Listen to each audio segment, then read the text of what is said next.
Hello, everybody. Spider here once again with Aaron Suarez. Aaron, how are you, my man? Man, doing good, man. Man, we are back for episode 28. We were going to go over, actually, we are going to go over the Combate Global tournament coming up, man. This is going to be in December.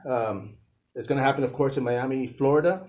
December 12th, man. I mean, as far as Copa Combate is what they're calling it. Now, it's going to consist of 8 fighters, bantamweight, which is 135. And of course, you know, they both, we were talking about it earlier, man. They're going to have to fight 4 times. Yeah. Now, the grand prize itself, man, it's $100,000, bro. Now, that's pretty good chump change. You know, I'm pretty sure I have that in my truck somewhere, you know, in my little change compartment. Yeah, just lying around. Yeah. But, I mean, it's pretty nice, man. I mean, the fight card itself is nicely stacked, dude. I'll say that because some of the fighters, they got guys from France, from Spain. I mean, it's international. Mm-hmm. And the fact that they're bringing in fighters, man. I mean, the other one we talked about, Naciones MMA, and of course they're doing big things in Central America. Mm-hmm. These guys, Combate Global, they're actually here in the U.S. Yeah. So they actually are bringing fighters out here, which is pretty freaking cool. Because I'm pretty sure they're paying. Yeah. You know, but for something like this at this caliber, man, $100,000, bro. I mean, somebody comes up to you and says, "Hey, I want you to fight 4 times today, $100,000. What do you say, man?" Yeah. Okay. Yeah. Sure. Let me clock out. Yeah. Let me do some push-ups real quick and warm up. Maybe hit swing at the heavy bag if you have one, and yeah, we'll be good to go. No, I mean definitely, man. I mean, looking at these guys' records, I mean, we couldn't find the actual fight card, but just the guys that are on the card. I mean, David, the Black Spartan Martinez out of Mexico. I mean, the guy's 23 years of age. Kevin Cordero out of Spain. He's 21 years of age. So these guys are, young, dumb, and full of rage, bro. I don't want to say dumb, but that's probably me. But I mean, these guys are young. I mean, of course, adrenaline, testosterone. They're going to be out there, put on a good show. Let me say this, man. I mean, fighting 4 times in one night. I mean, what's the game plan? You go in there. What happens? Maybe you're trying to take the least amount of damage. You're trying to, if you have the wrestling background or the pedigree of wrestling or grappling or something like that. Hey, how do I, get in close, take no damage, take him on the ground, and then just dominate him, get that TKO finish, the submission finish, whatever, right? And get in, get out. Especially with that first fight, the first 2 fights. If you can get to the championship round. Right. Yeah, right. Yeah. It's just, how can I be the most effective without taking any damage? And with that being said, man, because of course they're going to have alternates. They're going to have other fighters that are going to fight just in case one of them doesn't pull through. Yeah. What are the odds of somebody from the alternate winning the whole thing, man? Let me ask you that. Man, that would be just a good story in itself. To be on the outside and be like, hey, man, I wasn't even in the actual tournament, but I got my opportunity, I got my chance, and now you won the whole thing. That'd be pretty cool. I'd like to see that happen. Yeah, I mean, we talked about it on the other day. We were talking about Daniel Cormier, man. I mean, he came into the I think it was Strikeforce. He did the tournament, and he was an alternate, and the guy swept everybody, won the whole thing, and of course made a name for himself. And now he's doing videos about cake and some other stuff, But I mean, the guys took that opportunity, man, because that's what it is. I mean, at this level, these guys, I mean, you have to take this opportunity. I mean, who wouldn't want to, right? I mean, you're gonna win $100,000, bro. That's a pretty good check. Get a chance for it, man. And it's hopefully, a lot of the hard work is paying off for these guys. And as an alternate, man, you don't want anybody to get hurt, but you're hoping, hey, man, maybe somebody slips a little bit, maybe. Maybe a cramp, maybe they won their fight, right? And then, backstage, hey, man, I cramped up, or, I got hurt a little bit more than what I wanted to, and now I can't compete again. So, yeah. You see, and that was my next question, so thank you for bringing that up. But yeah, man, I mean, of course you win the fight. I mean, go back, recover. As a coach yourself, I mean, you've coached fighters. What do you do when they come in? Do you have them relax? Do you have them? Yeah, ASAP, man. You want to get them, get them more water, some more electrolytes. If you have the Pedialyte back there, and maybe attend to any type of swelling that might be happening. Because that's the first thing that's going to happen is as they cool down, all the bumps and bruises are going to kind of start popping out, and you want to make sure that, hey, let me give them something to eat, take their hand wraps off, if we can, so that we can rewrap them later. But just try to get them as comfortable as possible, and then, work them right back up, man, so they can have a proper warm up, before the next fight. So, yeah, it's you want to attend to whatever little cuts and everything else that they have going on. No, yeah, and another thing is lactic acid buildup, man, because like you said, if they start cramping up, man, I mean, that's, they... Pickle juice, man. Yeah, and the thing about it is if if you're in the card, I mean, you're on your fight, and say you win right away, first minute, boom, knockout, submission, whatever. I mean, you're out. You're the guy you're fighting next goes out 3 rounds or goes a whole distance, and now you're thinking, okay, you know what? He's gassed out. You take advantage of that, of course, right? Yeah, no, you have to, man. I think that'll probably what we'll end up seeing. And you said this is what 135. 135. 135. So that's the other interesting point is that it's going to be fast and explosive. Yeah. I'm not sure if any of those guys have that capability of the knockout punch or the knockout power. So I think you will see a lot of these fights going through the whole 5 minutes, the whole 3 unless they get a quick submission, of course. Yeah. So it's going to be interesting. But even the way it's set up, it's I think the first 2 rounds are 1 round of 5 minutes. Right. So that way they're able to compete these 3 times in one night. But that 5 minutes is going to go by quick. And so you're going to have guys just, adrenaline rush is going. They're throwing everything. They're trying to get submitted. Like, if you have a fighter that is a little bit of a slow starter, they want to fill out somebody, like, they can't. Like Nick Diaz. Like, Nick Diaz. He wouldn't do good in this type of style of tournament just because that fight needs to happen ASAP. Right. And so I think even the training going into a tournament like this has to be a little bit differently. Probably working those 1 minute goes where it's just balls to the wall and trying to get the finish, trying to get the submission ASAP. So yeah, man, I'm very interested to see how the second round of these fights go. No, yeah, man, and I mentioned earlier, the youngest guy on here, man, Kevin Cordera out of Spain. He's 21 years of age. Mm-hmm. The oldest competitor on this card is actually going to be Pierre, the French-Hawaiian Daguzan out of France. He's 35 years of age, out of Hawaii, black belt, purple belt. Brazilian Jiu-Jitsu purple belt. Mm-hmm. And, is age a factor in something like this, would you say? You know what, man? I want to say yeah, because, you have to fight multiple times, man. If I, if I get out in the morning, out of my bed wrong, I'm out for a couple of weeks. You sleep with 1 pillow instead of 2. You're like, oh man. Hopefully, I think some of the knowledge on his side, the wisdom that he's gained out of training all these years is going to help him. Where he understands, okay, hey, I gotta fight smart. I gotta fight smart. I can't go out there because these younger guys that are coming in, they might be a little bit more explosive. They might be wanting to just get that fight finished ASAP, but then you have a guy who's 35 years old who probably can't recover as quickly. Right, that was my next question. Yeah, these other guys. So it's like, okay, hey, he might want to take it, all 5 minutes, but put himself in a spot to where he's dominating, in the side control, and he can kind of methodically do some ground and pound, maybe get to a submission and stuff like that. So yeah, it'll be interesting to see what his strategy is against some of the younger guys. Oh yeah, and like you said, also, man. These alternates. The fighters that are going to be, fighting once and then, maybe get an opportunity to win the whole paycheck, man. Of course, it's, the fighter that wins is going to feel great, but how shitty is that going to be if you fight, all these rounds, all these fights, and go to the last fight just to lose to somebody who fought once, man?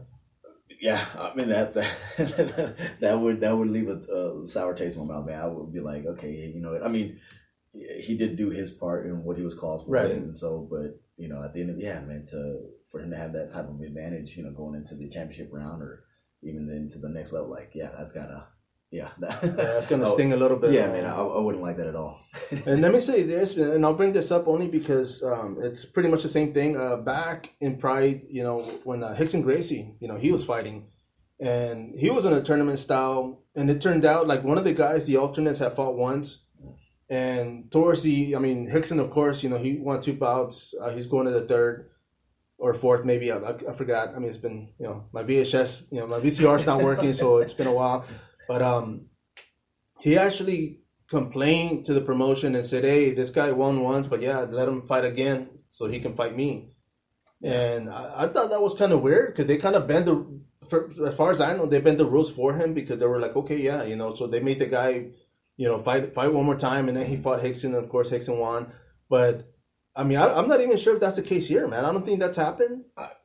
Like I said, this is the first time. I've been around another tournament before, something similar to this, but yeah, I have no idea, man. I would assume maybe it's a double elimination, type thing, or he has to do 2 losses. But yeah, if it sounds like he can just win that one match, and no matter where that winner or loser can't compete, gets called in. That's where he jumps in. So they're also taking the risk though. They can just do that one fight and then not get that second fight because everybody was able to compete. So I think the alternate's taking the bigger risk because he's gonna fight anyways, but he doesn't. If he wins, he's not guaranteed to any money as far as the 100,000 goes. Right. So it's like as long as everybody stays healthy, he's not going to get any more money that night. No, so you see, and I'll say this, man, because another one that pops up to mind is on the PFL tournament. Of course, it's known as the $1 million, tournament as far as you win that much. But one of the fighters, and I tried to look him up earlier, I couldn't find him, but he actually lost his first match, so he was out. The guy that won, he fought one more time. He got hurt, so they put him out, and he got called back in. Yeah. So he lost once, but they put him in the finals, and he won, bro. Yeah. So that's another, that's something else because they didn't have any more alternates. All of the alternates got hurt, and so they, of course he took advantage of that, won $1 million, bro. So it was meant to be. Yeah, so now it's like that's another opportunity for somebody to come in and kind of come behind and win. Yeah. Well, in I think the first type of tournament or whatever, or at least that same type of strategy. Right. The Ultimate Fighter House. Yeah. Chris Liebman, he lost, and then of course, he went to go drink or whatever, and then he was kicked out of the house, and then they needed an alternate, and we called Chris Liebman back, and then he lost again, but right. Yeah, but the same scenario. But yeah, man. I mean, it's very interesting, man, and I wouldn't want to be the promoter that has to figure all those things out because now you're, having to do, okay, well, yeah, he's going to get the shot because of this, or this other person's going to get it, or shoot, who are we going to call in? But I mean, it can happen though. I mean, that's another thing that, who knows, man. I mean, if it happens on this one, I mean, of course, that's going to be definitely something to talk about on the next episode. But, I mean, like we said, I mean, this is going to be for Combate Global. It's going to be for a $100,000 bantamweight tournament, Miami, Florida. I mean, I talked to these guys, messaging back and forth, man. So I'm hoping to, they come by through Texas next year. And they said they will, man. But we'll see, man, because that's definitely a fight I want to cover. I know here locally, I mean, a lot of the locals got opportunities to get on there and make some money because they pay out pretty good. It's a good payday. But yeah, man. I mean, of course, opportunities. I mean, I'm going through this real quick, bro. I mean, the fight card itself is not. They haven't put it out yet. Okay. But I mean, we've got the. Let me see. On this card, we got David the Black Spartan Martinez out of Mexico. I mean, I mentioned him earlier. I mean, he's 23 years of age. We have Kevin Cordera, 21 years of age. I mean, he's actually. He's got 9 wins out of his 12 fights. So I mean, definitely these guys coming in with experience. Leo Muniz representing Team USA, and that's another thing. It's going to be U.S. versus Mexico. Yeah, and that's the whole catch on this one. So that's going to be fun because just saying that, even if both U.S. alternates lose or they get injured, and it's going to be Mexico versus Mexico. Who knows, man? I mean, so either way, Mexico wins or U.S. wins. Yeah, but that's another thing that might happen, man. But real quick, I mean, France the Zulu Irishman, of course, I mentioned them earlier, out of Ireland. Jose the Mercenary Zarauz, out of Peru. We've got Christian El Scorpio Barraza out of Chile. Luciano El Aguila Ramos out of Argentina, 25 years of age. And Pierre the French Wine, the Guzan, man, out of France. Dude. I mean, it's going to be... that's a good mixture. Yeah. They got a little bit of everything, man. I mean, it's... I'm a fan of MMA in general, so I mean, I'm definitely looking forward to this. It's going to be in December. But one of the tournaments, I mean, I had mentioned earlier, man. I mean, you yourself were almost in the tournament. This was during your amateur career. Yeah, they wanted. I had one of the titles, and they wanted to do a 4-man, 2-man thing tournament. It was the same night, and I was like, yeah, I said, cool, man. I said, how can we set this thing up? And it was a couple other guys, man. I forget who the fourth one was, but we had Donnie and we had James and Holland, and it was like, all right, cool, all right. We'll end up doing, 1 round, or we'll do 2 rounds, right? And then, of course, if we need to go to a sudden death, we go to a sudden death. But it would have been like, 3 minutes, and then, the championship fight would have been, the 5 rounds at 3 minutes. But I think they, with the TDLR in the state and everything like that back in the day, it was kind of like, all right, well, you have to have this, and it just became more of probably financial stress or burden, on the promoter. So I think they ended up spreading it over 2 cards instead of doing the one night. But it was interesting. But I was part of a tournament. Well, I was as a coach. My buddy Robert Rosenbaum. Oh, that's right. He went to Louisiana, and he actually did the tournament, and he won the title. And he came out and fought some guy from Louisiana. Right. No. Where was it? I think he fought another guy from Texas, and which happened to be the harder matchup because we saw the other guy that fought or whatever, and it's like, nah, man, you got a pretty easy guy, and so Robert took the hard way. He ended up beating Matt Schnell. That's right, man. That's the reality star, man. The reality star, man. So he ended up beating him. I believe they went all 3 rounds, and it was good, man. He won a big old belt, and but you can tell, man, with that tournament they were kind of pushing. No, I mean, get the local, belt. And the thing was, Schnell, man. I mean, he's actually in the UFC now. Yeah. And your old training partner, you said he's in Corpus. He's in Corpus, man. That's where he's from, and he's actually running his own little boxing thing because he had a son, and so now Robert, he was always talking about his boxing when he came and trained and everything like that. And he had really good hands. He never hit me, no matter what, no matter what he tells you. There you go. We'll get you in the studio, bro. Yeah, like we'll let him. But what he caught up. But yeah, no, he always had really good hands, man, really heavy hands, and he was at 135. And so that's not typically what you would get from a guy who's a little bit lighter that can throw with such power the way he did. But now he's in Corpus. He's running his own little boxing gym. I think along with his one of his buddies too. But they're growing. Man, you see them doing tournaments here in town and in Corpus, and they're just traveling, man. So I know boxing was something that he really enjoyed and he really loves, and now he's being able to pass it on to his son, man, which is great. No, yeah, and you had mentioned also, I mean, when he came to you guys at the Texas Powerhouse at that time, I mean, he came in with boxing. I mean, that's all he had. Mm-hmm. So, I mean, you had mentioned, of course, too, he was, his opponents, of course, they saw boxers, so they were thinking, oh, man, easy money. Yeah, man, they see the record on him, and I forgot how many fights Robert has in boxing, but they see this big old record for boxing, like, okay, well, shoot, we're going to just take him down, and I think Robert throws an overhand right and goes in for a double leg, and again working with Schindler and a lot of the other wrestlers that we had in the gym. Paid off, huh? Yeah, he had to know how to shoot, and he really did. So he was, it was a good little crossover for him. No, yeah, and I think you were mentioning the other day, man, as far as him being the smaller guy going against guys like Schindler, man. Of course, I mean, once he got somebody in his weight class, and that was fair game. Yeah, he was ragdolling these guys, man. Oh yeah, definitely, man. I mean, the fact that he's still involved in combat sports. I mean, he's doing boxing. He's teaching the next generation. Yeah. I mean, that's a good thing, man. So congratulations with that, bro. Yeah, man. No, definitely had to call him up, man, and maybe interview him a little bit. No, yeah, definitely, yeah. We'll bring him in here. If not, we'll do over the phone or maybe even Zoom. We got Zoom going on. Real soon. Real quick before I forget, man, Sean O'Connell was actually the fighter for PFL that won the tournament. Ah, okay. And I was looking him up, and I mean, he's the one lost his first match. Got brought back in because alternates were injured, and he won the whole thing. Man. So yeah, I mean, hey, luck of the draw, man. He was supposed to get that money. No, yeah, I mean that was his, and hopefully if you're listening, bro, hey, bring you on the studio, man, or even do a little over the phone interview, man. But yeah, I mean the guy. He was actually, I was looking him up under the funniest MMA weigh-ins because this guy's always a character and always in good spirit, bringing his opponents like, roses and drinks and stuff.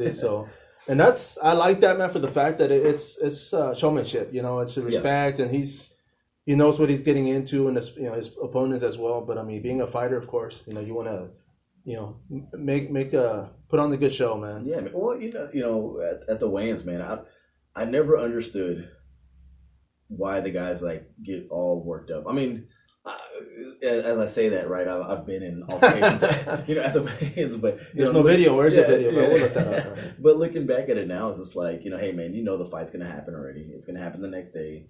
There's no need to try to beat the guy up then and there, unless he does disrespect you. But for the most part, man, just weigh in, do the stare down, but it shouldn't be any kind of. I wouldn't think any animosity towards anybody.